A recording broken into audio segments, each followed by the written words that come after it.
I was born in New Orleans, Louisiana. I grew up there and I went to church with my grandmother. I used to go on Wednesday nights with her.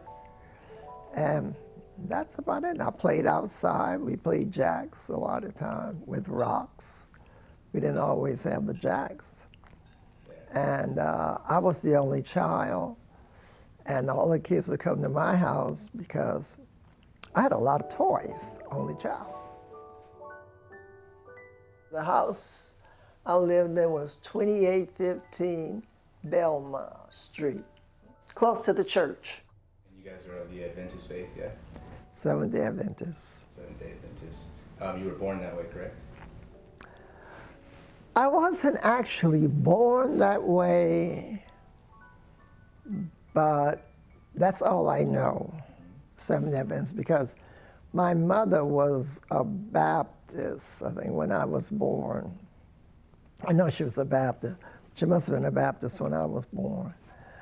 But I don't know when she became an Adventist. It was in my early years. The only thing I know are Adventism. When exactly did you move to California, and what actually drove your family to California? What made you guys move? Well, my dad gave my mother and I a vacation for my 10th birthday.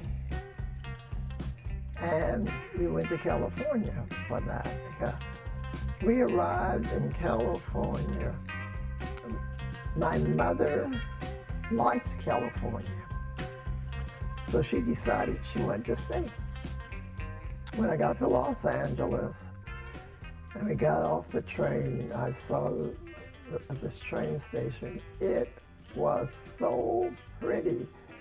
The work on the decoration and the different sculptures and everything, it was just beautiful, and it still is.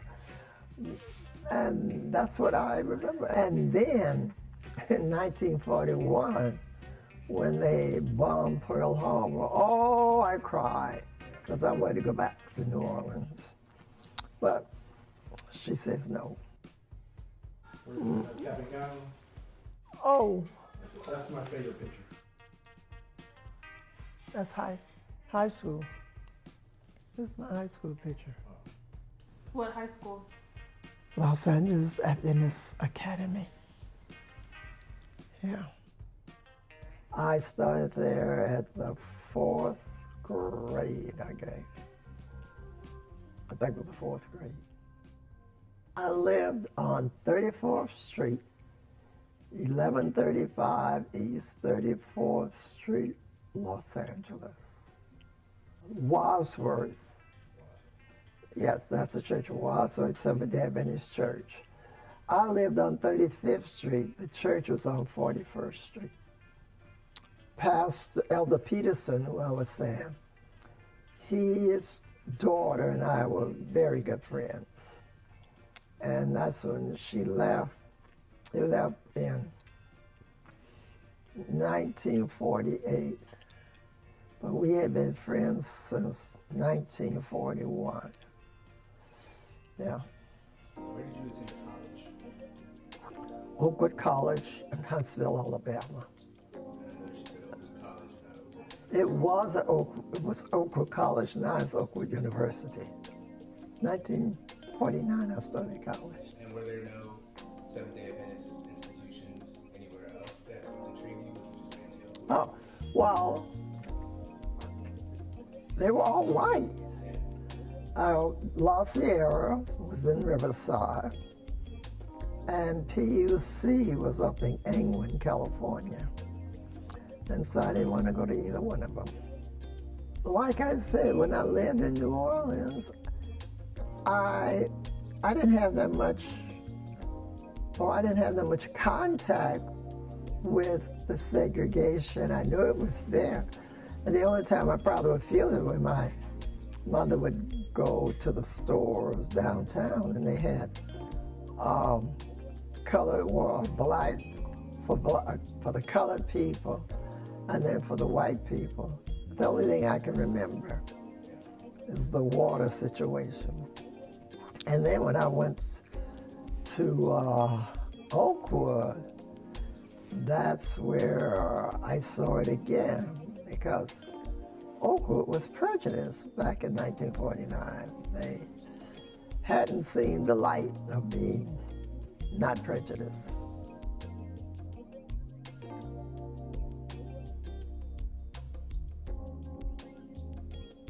Peterson Hall was named after the president, Peterson, Elder Peterson, because he was my pastor in LA.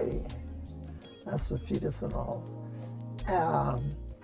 Eva B. Dykes, the library, is named after the teacher that taught English, and everything had to have the dots, the question marks, the periods, everything.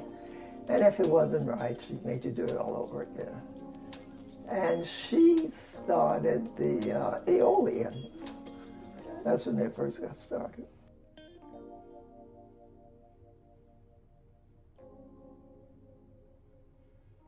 Cunningham Hall, Sister Cunningham, she lived at Oakwood, an old mansion, which the slaves lived there before. And I met Mrs. Knight, Anna Knight. The Anna Knight? Yeah. I went to her school. I went to Anna Knight Elementary. And you met her. That's pretty amazing. Yeah. Well, I knew Miss Anna Knight. She was a gardener. She's always planting flowers. And to go to her house, you had to go. To go to the store, you passed by her house, and if she saw you, she'd make you stop and help her with her gardening. And Wade Hall, I knew Miss Wade. She was a good cook. She was the dean, but she's a very strict dean. Edward. He was a teacher. He was a Bible teacher. Moran Hall was there when I got there. It was Mr. Moran. He used to be the president before all the other folks. I think he was the first black president. What was your major? What did you study? Education. How'd you know you wanted to be a teacher? I like the kids. I like kids. I like to be around children. Mrs. Burrell, she was the over the education department, and she had us to start working with children our first year at Oakwood, all those who wanted to be elementary teachers. She had us to go down to the laboratory school, that's what they called it, and we would have to work so many hours down there. So your favorite memory of life at Oakwood? The folks that I met and the activities that used to go on. Well, that was my first time being away from home, and I met new friends that have lasted. Friday night was the Vesper, and everybody dressed up on Friday night.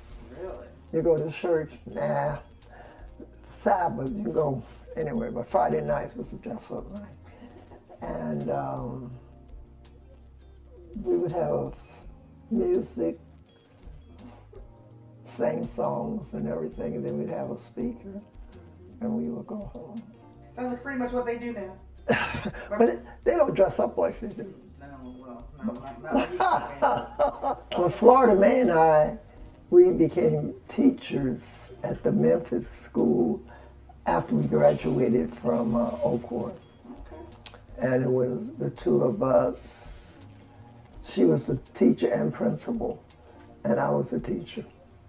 Okay. Was that your first job? Yes, that was my first job.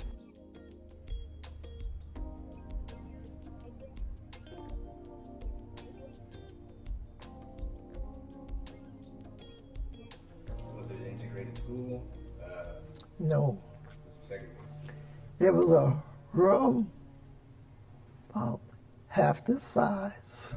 Wow. Nothing but a bunch of little black kids.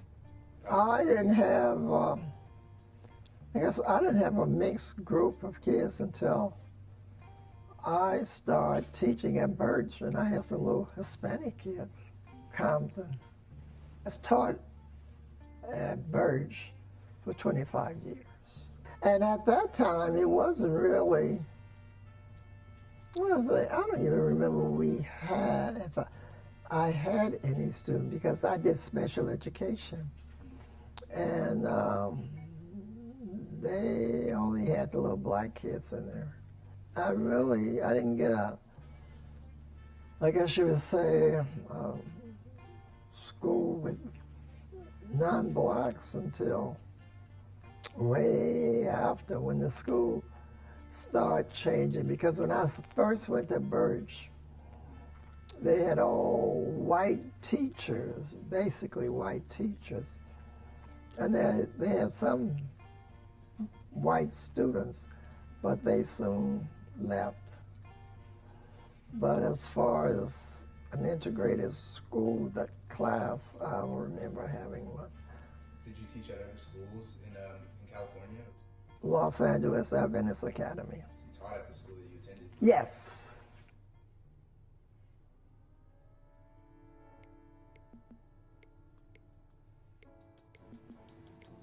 At what point did you have your first child? September 1958. Yolanda. Did all your children grow up in Los Angeles? Yes. Then the next one came Hilliard, which is Bubba. He was a junior, Hilliard Jr. He was born in 59, I think.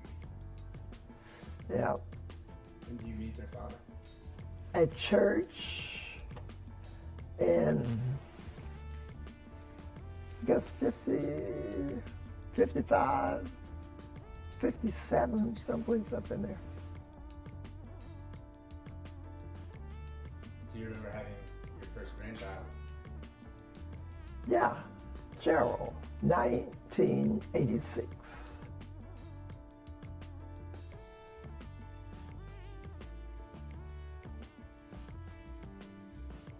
And how many grandchildren do you have total? I have 10 grandchildren. Do you remember all their names? Sure, I remember the name. Gerald, Melissa, Lexy, Colin, and Rachel. Webster, Mateo, Beckett, Carter, and Elliot. I was in Compton, and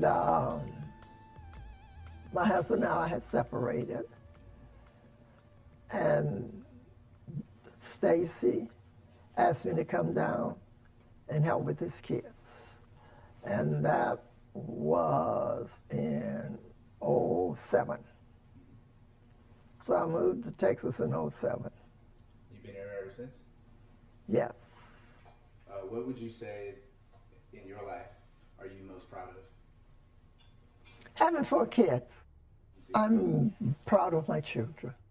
Well, if you could give any piece of advice or words to your grandchildren, or even to your immediate children, any words of wisdom, what do you think those would be? My word of wisdom is that you put the Lord first and your family second. And make sure you have family worship morning and evening. And that will take you a long way. That's the advice I have for them.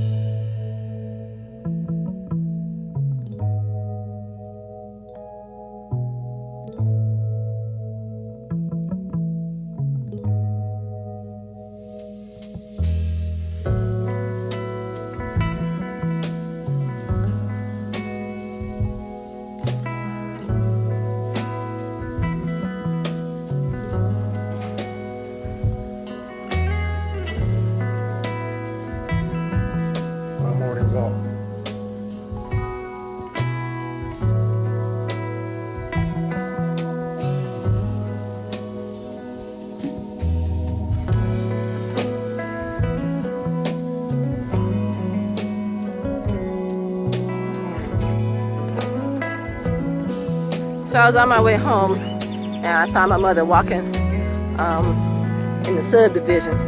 And I said, oh, how'd she get out the car and walk with you? She said, oh, go ahead, get out the car. Come on and walk with me. And I said, okay. But I'm still in my clothes, still in my work clothes. So I said, this is gonna work out real good.